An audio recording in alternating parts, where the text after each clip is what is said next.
सभी को सादर प्रणाम। कथा सागर में आपका स्वागत है। ऋषि दक्ष के शाप के कारण चंद्रदेव यानी चंद्रमा के बढ़ने और घटने की कहानी प्रसिद्ध है। इस शाप के पीछे की कहानी कुछ ही लोगों को पता है। इस कहानी का उल्लेख शल्य पर्व में आता है, जो कि महाभारत की 18 पुस्तकों में से 9वीं है। प्रजापति दक्ष ब्रह्मा के पहले पुत्र थे। दक्ष की कई अन्य पुत्रियों में से उन्होंने उनकी 27 पुत्रियों का विवाह चंद्रदेव से किया। ये 27 पुत्रियां अक्सर चंद्रमा की कक्षा पर स्थित 27 नक्षत्रों के रूप में देखी जाती हैं। जब प्रजापति दक्ष ने अपनी पुत्रियों का विवाह चंद्रदेव से किया तो उन्होंने एक वचन मांगा। वचन यह था कि चंद्रदेव हमेशा अपनी सभी पत्नियों की देखभाल और प्रेम समान रूप से करेंगे।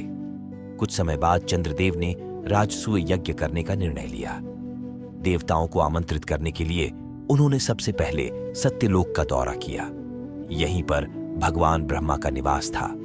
चंद्र ने भगवान ब्रह्मा को आमंत्रित किया और उनका आशीर्वाद प्राप्त किया। फिर उन्होंने देवलोक का दौरा किया, जहां उन्होंने भगवान इंद्र और अन्य देवताओं को यज्ञ में भाग लेने के लिए आमंत्रित किया।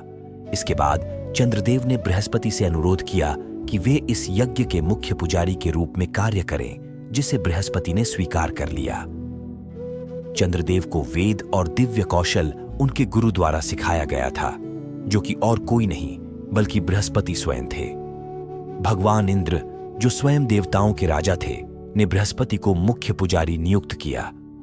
एक पुजारी का महत्व इसलिए था क्योंकि यह द्वापर युग था, एक ऐसा समय जब अनुष्ठान लोगों के जीवन का सबसे महत्वपूर्ण पहलू था।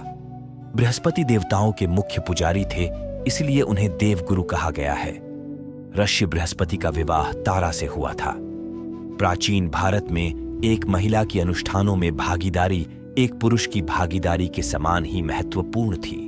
सभी अनुष्ठान इस प्रकार स्थापित किए गए थे कि उनमें महिलाओं की उपेक्षा करने की कोई जगह नहीं थी। इस तर्क के अनुसार एक पुरुष बिना अपनी पत्नी के न तो कोई अनुष्ठान कर सकता था और न ही अनुष्ठान के फल को अपनी पत्नी के बिना प्राप्त कर सकता था।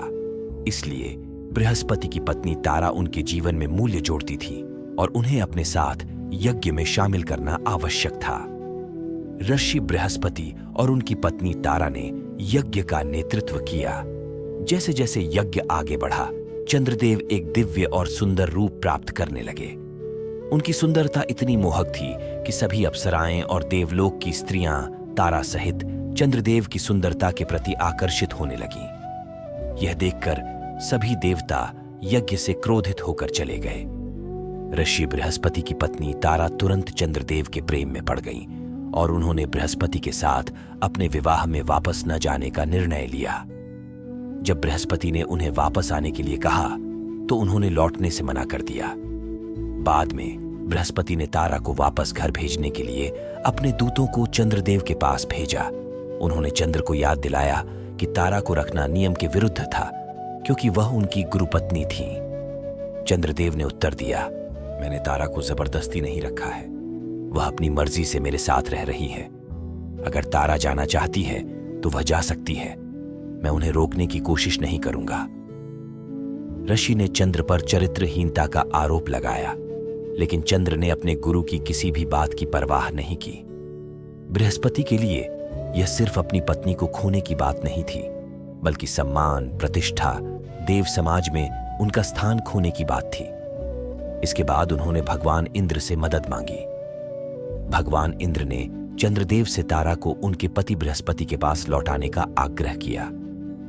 चंद्र ने इंद्र को उनके अपने संबंध की याद दिलाई, जो ऋषि गौतम की पत्नी अहल्या के साथ था, सिवाय इसके कि इस मामले में तारा स्वेच्छा से उनके पास आई थी। भगवान इंद्र ने तारा को वापस आने के लिए बाध्य किया। इंद्र ने कहा, तुम्हें वापस आना होगा। तारा ने उत्तर दिया, नहीं, मेरा प्रेम यहां है। उन्होंने कहा, तुम्हारी भावनाएं मायने नहीं रखती। तुम्हारा धर्म बृहस्पति के साथ रहना है, क्योंकि जब तुम उनके साथ नहीं रहोगी, अनुष्ठान खराब हो जाएंगे। ऋषि बृहस्पति ने तुम्हारे वापस आने तक अनुष्ठान करने से इनकार कर दिया है, इसलिए उन्हें वापस आना होगा। यह पहली बार था जब किसी को एक निश्चित पारिवारिक संरचना में रहने के लिए मजबूर किया गया था। तारा धर्म निभाते हुए बृहस्पति के पास वापस लौट गई। देवगुरु बृहस्पति ने फिर पाया कि तारा गर्भवती है। जब उन्होंने उससे पिता के बारे में पूछा तो उसने बताया कि वह चंद्रदेव स्वयं है। बच्चे के जन्म पर बृहस्पति ने चंद्र के बच्चे के पालने में रुचि नहीं दिखाई और उसे वापस चंद्र के पास भेजने के लिए कहा। इस बच्चे को चंद्रदेव ने पाला और बाद में उसे बुध के नाम से जाना गया।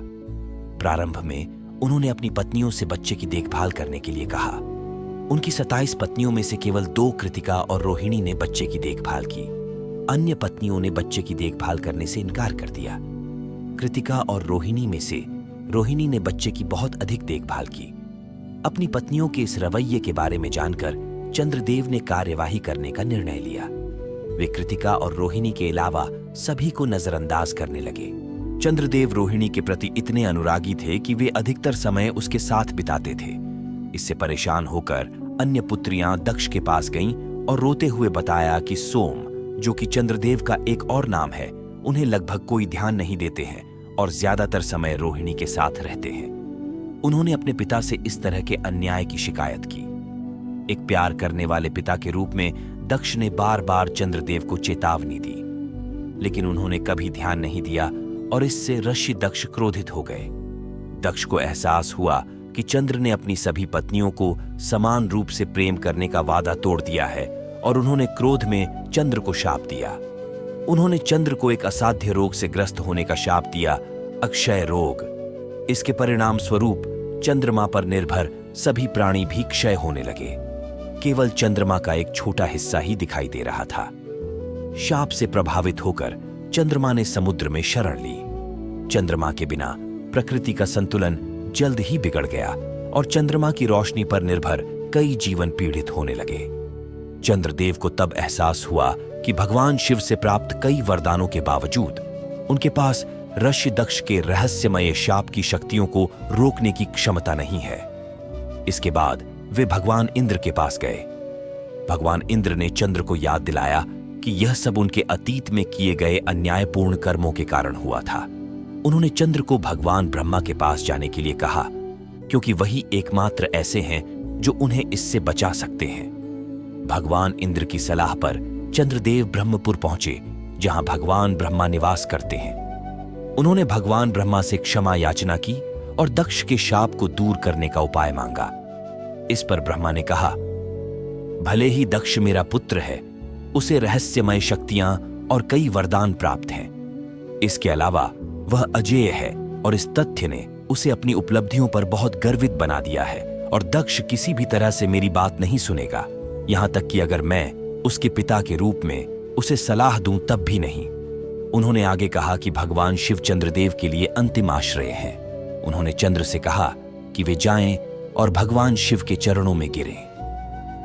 यह माना जाता है कि उन्होंने चंद्र को शिव जी की आराधना करने के लिए महामृत्युंजय मंत्र का पाठ करने की सलाह दी। भगवान ब्रह्मा की सलाह पर चंद्रदेव ने प्रभास क्षेत्र में ऋषि मार्कंडेय द्वारा रचित महामृत्युंजय मंत्र का एक कठिन तप किया। महाशिवरात्रि के अवसर पर भगवान शिव उनके सामने प्रकट हुए और उन्हें सूचित किया कि वे श्राप से मुक्त नहीं हो सकते, क्योंकि उनका किया हुआ भी अन्यायपूर्ण था। इस समय तक चंद्रदेव पिछले 14 दिनों में अपनी सुंदरता खो चुके थे और उनके पास पूरी तरह से ढलने के लिए केवल 1 दिन बचा था। चंद्रदेव ने खुद को भगवान शिव के समक्ष समर्पित किया और उनसे क्षमा याचना की। उन्होंने भगवान शिव से प्रार्थना की कि आगे से वे केवल वही करेंगे जो भगवान शिव उन्हें कहेंगे। भगवान शिव ने कहा कि दक्ष के शाप को पूरी तरह से अनदेखा नहीं किया जा सकता। चंद्रदेव को शाप से मुक्त करने के लिए शिव जी को उन्हें अपने सिर पर रखना पड़ा, क्योंकि दक्ष का शाप व्यर्थ नहीं जा सकता था। चंद्रदेव शिव जी के जटाओं पर वक्राकार की तरह दिखाई दिए और उनकी सुंदरता का अंतिम भाग हमेशा के लिए बना रहा और अवश्य दक्ष का शाप चंद्रदेव पर आगे प्रभाव नहीं डाल सका। भगवान शिव ने चंद्र से कहा कि उनकी चमक और सुंदरता अगले 15 दिनों में बढ़ेगी और वे पूरी महिमा में चमकेंगे।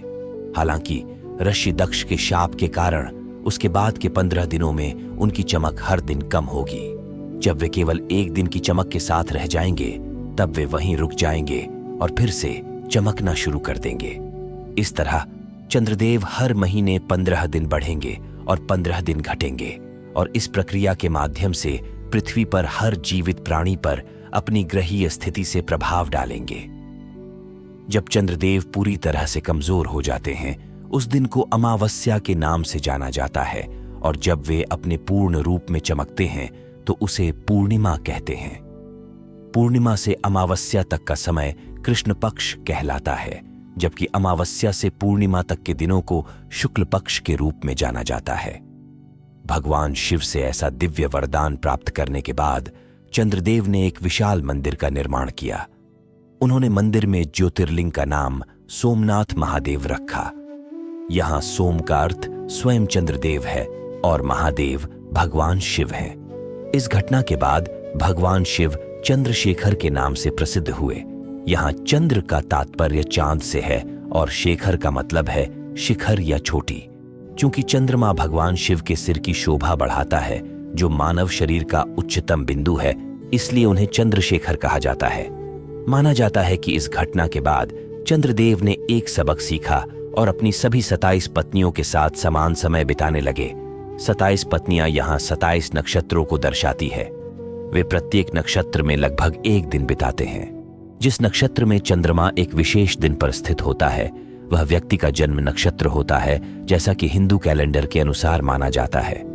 तो दोस्तों, यह थी चंद्रदेव की स्मपूर्ण कथा। सब्सक्राइब करना न भूले। कथा सागर से जुड़ने के लिए धन्यवाद।